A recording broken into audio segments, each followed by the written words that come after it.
장기 투자의 진수를 보여드리겠습니다.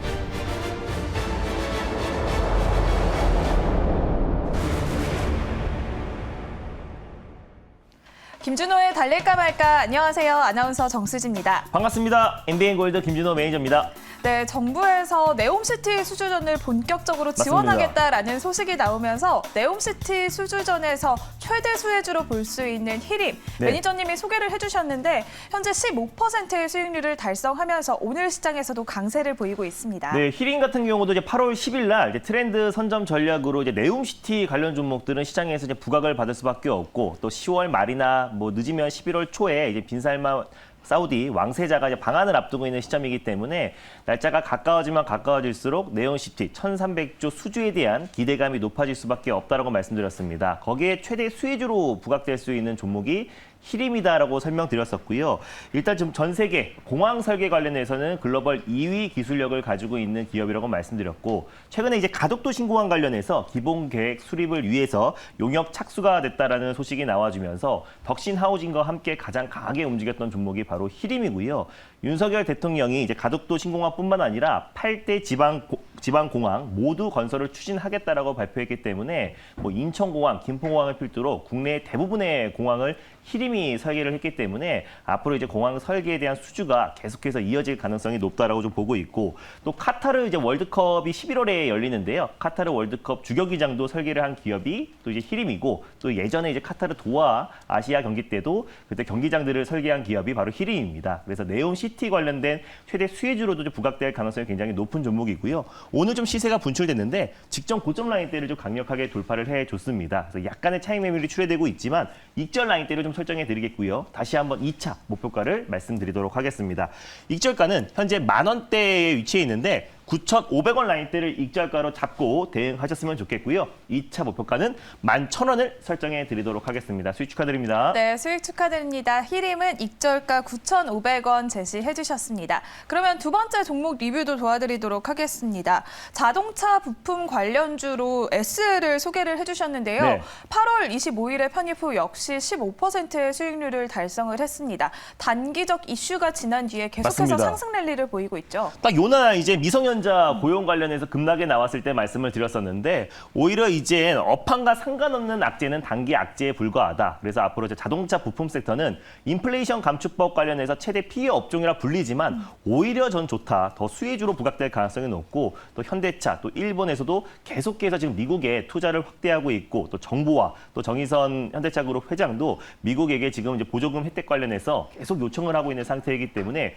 요청을 하면 할수록 관련 종목들은 기대감으로 올라갈 수밖에 없고 꼭 안 된다고 하더라도 이제 노조의 설득으로 미국의 어떤 자동차 또 그 기존에 있던 엘리베마와 조지아 공장의 전기차 라인을 증설할 가능성이 굉장히 높다라고 말씀드렸습니다. 미국차 판매량이 계속해서 증가하면서 8월 달에 현대차는 14% 이상 증가했고요. 그리고 기아차는 22%가 늘어났습니다. 그래서 오늘 현대차 그룹 관련 종목들이 일제히 반등 흐름이 나와줬는데 당연히 SL도 함께 상승 흐름이 나와줬어요. 그래서 꾸준하게 추세 상승 흐름이 나와주고 있고 지금 현재도 15% 정도 수익이 찍혀 있을 텐데 익절 라인대를 잡아드리고 다시 한번 2차 목표가를 설정해 드리도록 하겠습니다. 익절가는요. 38,000원 라인대를 좀 타이트하게 익절 라인대를 좀 말씀드리도록 하겠고 2차 목표가는 42,000원을 설정해 드리도록 하겠습니다. 수익 축하드립니다. 네, 수익 축하드립니다. SL의 2차 목표가는 42,000원, 익절가는 38,000원 네. 제시해 주셨습니다. 그러면 오늘도 시원한 수익률을 향해서 달려보도록 하겠습니다. 오늘의 첫 번째 종목 바로 알아볼까요? 네, 오늘 첫 번째로 소개해드릴 종목은요. 코아시아라는 종목을 첫 번째 종목으로 소개해드리겠습니다. 네, 코아시아 하면은 시스템 반도체, 파운드리 관련주로 맞습니다. 보시는 분들이 굉장히 많으실 것 같습니다. 코아시아 현재 시장에서 소폭 강세를 보이고 있고요. 7,130원 선을 지나가고 있습니다. 코아시아 하면 또 빼놓을 수 없는 게 삼성전자가 있죠. 맞아요. 삼성전자와 굉장한 밀접한 관련을 가지고 있는 코아시아. 그렇다면 현재 이 시점에서는 몇 단으로 달려가야 할까요? 달릴까요? 말까요? 달릴까? 말까? 매니저님의 선택은요? 코아시아는 일단 2단을 말씀드리겠습니다. 네, 일단 2단이다. 그럼 네. 앞으로는 3단까지도 달려갈 수 있을까요? 앞으로는 뭐 3단이 아니라 막 5단까지도 오. 예, 거의 뭐 과속이 끝판왕으로 달려갈 가능성이 높다고 보고 있어요. 네, 이렇게 시원하게 달려나갈 수 있다라고 선택을 해주셨는데요. 이유가 뭘까요? 그러니까 장기적으로 본다고 했을 때 지금 삼성전자의 대규모 M&A에 있어서 지금 가장 확률이 높은 게 ARM 인수잖아요. 그래서 예전에 아남전자 같은 경우가 하만을 인수했을 때 500배 8% 이상의 상승 흐름이 나와줬습니다. 그래서 이재용 부회장의 본격적인 어떤 그 반도체라든지 또 파운드리 투자 확대에 있어서 시스템 반도체 기업을 인수했을 때 또 직간접적으로 수혜를 받을 수밖에 없는 종목은 코아시아이기 때문에 장기적으로 본다고 했을 때는 3단을 넘어서서 계속해서 가속 페달을 이어갈 가능성이 높다라고 보고 있고요. 그래서 단기적으로 본다고 하더라도 최소 2단 정도는 시세가 분출될 가능성이 높다라고 판단돼서 2단을 말씀드렸습니다. 네, 이렇게 이재용 부회장이 다가오는 추석 연휴에는 또 해외 출장에 대한 기대감이 있을 것 같은데요. 맞습니다. 코아시아가 또 이렇게 파운드리 관련주,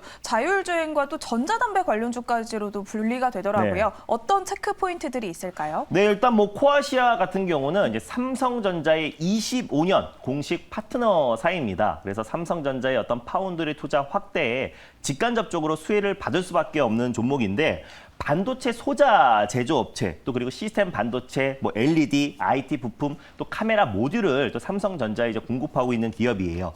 97년도에 대만에서 설립을 했고 2000년도에 코스닥에 좀 상장된 기업입니다. 그래서 반자율주행 그 기술 개발을 포함해서 최근에 글로벌 완성차 3위 기업에 차량용 반도체 개발 관련된 턴키 프로젝트 수주를 받은 기업이기도 합니다. 그래서 차량용 반도체 또 그리고 시스템 반도체 또 파운드리 관련해서 가장 핵심이 될 수 있는 종목이라고 보시면 될 것 같고 코아시아 그룹의 계열사들이 굉장히 많은데 그 계열사들이 다 지금 삼성전자의 핵심 부품들을 이제 공급을 하고 있습니다. 시스템 반도체 디자인 솔루션 전문 기업 코아시아 세미가 삼성전자의 최대 파트너사인데 디자인 솔루션은 이제 파운드리와 이제 팹리스 업체의 가교 역할을 하는 기업이라고 말씀드렸어요. 가장 대표적인 기업이 가온칩스와 코아시아가 있다라고 보시면 될 것 같고요. 반도체 설계부터 조립, 검사, 마무리 공정까지 다 수행을 하는 기업이기 때문에 꾸준하게 삼성전자와 파트너십이 구축된 기업입니다.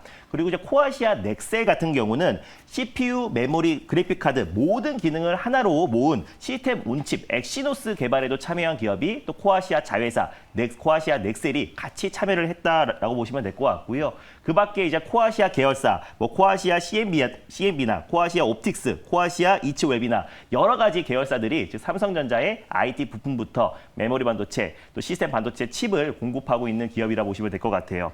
제가 사진을 한 장 보여드리면은 근데 이재용 부회장이 이번에 영국 출장길에 올랐을 때 가장 큰 수혜주로 부각될 수밖에 없는 게 전일 이제 대통령실에서 이제 속보가 나왔습니다. 일단 이재용 부회장이 그 부산 엑스포 유치 관련해서 특사로 지명되면서 빠르면 이번 추석에 유럽 출장길에 오르는데 일단 부산 엑스포 관련 수혜 종목들은 사실 테마 속으로 움직일 수 있는데 네. 유럽에 갔을 때 어떤 삼성전자가 영국의 유럽 총괄 조직이 있고요. 그리고 또 ARM 항상 인수 후보로 거론됐던 ARM의 방문할 가능성이 굉장히 높다라고 점쳐지고 있습니다. 또 유럽 이후에도 미국 텍사스의 이제 파운드리 제2공장 착공식에 참여를 앞두고 있는 시점이기 때문에 파운드리 투자 확대와 또 ARM을 방문했을 때 가장 지금 확률적으로 높은 게 NXP 같은 경우는 이미 작년에 인수를 시도하다가 가격이 안 맞아서 철회를 했었고요. 또 인피니언 같은 경우는 차량용 반도체 2위 기업이고 사실상 파운드리 투자 2030년도에 시스템 반도체 1위 기업으로 도약하기 위해서는 전 세계 1위의 반도체 설계 기업을 인수할 가능성이 굉장히 높다라고 보고 있습니다. 이걸 컨소시엄을 구성해서 들어가는데 인텔하고 삼성전자가 손을 잡았고요. 또 퀄컴과 SK 하이닉스가 손을 잡았습니다. 둘 중에 어디가 된다고 하더라도 실질적으로 국내 재개설 1위, 2위인 SK 하이닉스나 삼성전자의 ARM의 인수가 되는 거기 때문에 ARM 관련 수혜 종목들을 우리가 관심 있게 봐야 된다라고 말씀을 드릴 수 있겠고 최대 주주가 소프트뱅크 회장 손정희 회장입니다. 그래서 나스닥에 상장을 좀 시키려고 하고 있는데 기업 가치만 100점입니다. 나스닥 상장에 대한 기대감도 계속해서 좀 이어지고 있고 삼성전자와 ARM 최대 디자인 솔루션 파트너사이기 때문에 삼성전자의 그 파운드리 투자 확대와 또 그리고 ARM 어떤 인수에 대한 기대감이 가장 크게 작용할 수 있는 종목은 가온칩스와 또 코아시아가 될 가능성이 높다고 판단돼서 코아시아를 첫 번째 종목으로 가져왔습니다. 네, 이렇게 말씀해주신 모멘텀과 함께 또 전장용 반도체 부문에서 잇따라 성과를 내고 맞습니다. 있는 코아시아인데요. 그렇다면 가격 전략을 어떻게 세워봐야 할까요? 네, 뭐 차량용 반도체 관련해서 수주를 계속 이어가고 있는 기업이기도 해서 인피니언을 인수한다고 하더라도 같이 또 수혜를 받을 수 있다라고 보고 있고요. 현재가 부근에서 1차 매수로 접근하셨으면 좋겠고 손절 라인 때는 6,300원 라인대를 가져왔습니다. 직전 저점 부근대인 6,500원 부근대에서 2차 매수, 분할 매수로 접근하시고요. 1차 목표가는 7,800원 라인대, 직전 고점 라인대를 1차 목표가로 설정해드리고 7,800원 라인대 안착 여부를 보시면서 2차 목표가로 8,450원 라인대 수익률 극대화 전략을 취하셨으면 좋겠습니다. 네, 이렇게 오늘의 첫 번째 종목은 코아시아를 소개를 해주셨습니다. 1차 목표가는 7,800원, 2차 목표가 8,450원, 손절가는 6,300원 제시를 해주셨습니다. 2단을 넘어서 3단, 4단, 네. 5단까지 시원하게 달려나가길 기대해 보도록 하겠습니다. 그러면 오늘의 두 번째 종목도 바로 알아보도록 하겠습니다. 두 번째 종목은 뭘까요? 네, 두 번째로 소개해드릴 종목은요. 자율주행에서 앞으로 핵심 수혜주로 부각될 수 있는 퓨런티어라는 종목을 오늘 두 번째 종목으로 소개해드리겠습니다. 네, 퓨런티어는 올 초에 상장한 그래도 새내기주로 꼽히고 맞습니다. 있는데 그래서 자율주행 관련해서는 대장주로 이제 나아갈 것으로 보이고 있는데요. 네. 현재 시장에서도 6%대 강세를 보이고 있고 24,500원 선에서 거래가 되고 있습니다. 그렇다면 퓨런티어는 지금 이 시점에서 몇 단으로 달려가야 할까요? 달릴까요? 말까요? 달릴까? 말까? 매니저님의 선택은요? 네, 퓨런티어는 1단을 말씀드리겠습니다. 네, 퓨런티어는 안정적인 1단을 선택을 네. 해주셨는데요. 조금 더 장기적으로 보는 게 좋을까요? 네, 어제 제가 이제 뭐 CIS라든지 위메이드와 함께 낙폭과대 종목으로 보셨으면 좋겠어요. 그래서 사실 앞으로의 뭐 카메라 모듈 관련된 수요는 증가할 수밖에 없는 건데 최근에 현대차의 판매량이 계속해서 증가하고 있잖아요. 반도체 쇼티지 사태에도 불구하고 자동차 판매량이 계속해서 늘어나고 있고 특히 전기차 같은 경우는 유럽 시장과 북미 시장의 점유율이 빠른 속도로 확대되고 있는데 사실상 이제 기존의 어떤 내연기관 차에도 카메라 수요는 계속해서 증가하고 있는 상태에서 전기차와 자율주행으로 넘어갔을 때는 그 수요는 폭발적으로 증가할 수밖에 없고 또 이제 카메라를 만드는 또 장비를 제공하고 있는 퓨런티어 같은 경우는 앞으로의 어떤 실적 성장이 충분히 기대가 되는데 최근에 시장 여파로 좀 조정 흐름이 나아졌던 부분들이 분명히 있어서 데드캣 바운스, 기술적 반등으로도 최소 1단 정도는 움직일 가능성이 높다라고 좀 판단돼서 1단을 말씀드렸습니다. 네, 퓨런티어 하면은 삼성전기와 테슬라를 또 빼놓을 수가 네. 없겠죠.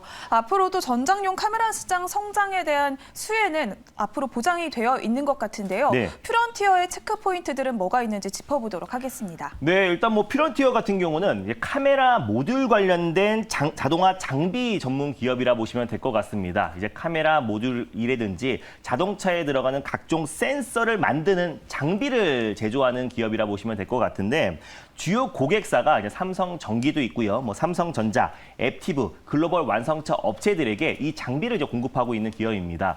글로벌 1위 기업이라 보시면 될 것 같은데 전 세계에 판매되는 그 차량에 들어가는 카메라를 생산하는데 2대 중에 1대 정도가 퓨런티어의 어떤 장비로 생산된다라고 보시면 될 것 같고요. 이 카메라의 수요는 앞으로 증가할 수밖에 없고 내연기관차에도 최근에 뭐 측방 또 그리고 후방, 전방에도 카메라의 수요가 계속해서 증가하고 있고 기본 모델에도 최근에 자동차의 카메라가 굉장히 많이 달리고 있잖아요. 근데 앞으로 전기차나 자율주행으로 가는 과정에서 센서는 더욱더 많이 들어갈 수밖에 없습니다. 그래서 자율주행 생싱 카메라 조립뿐만 아니라 검사 공정에 사용되는 장비를 공급하고 있는 기업이기 때문에 앞으로의 어떤 실적 성장은 거의 담보가 됐다라고 보시면 될 것 같고 특히 현대차 그룹 21개 차종에 전장 카메라 단연간 좀 장비를 좀 공급하고 있는 기업이기 때문에 최근에 현대차 그룹의 내연기관뿐만 아니라 뭐 전기차 판매량의 증가에 있어서 퓨런티어가 장기적으로 수혜를 받을 수밖에 없다라고 보고 있고요. 자율주행 레벨 4가 지금 현재 상용화를 추진을 앞두고 있는 시점인데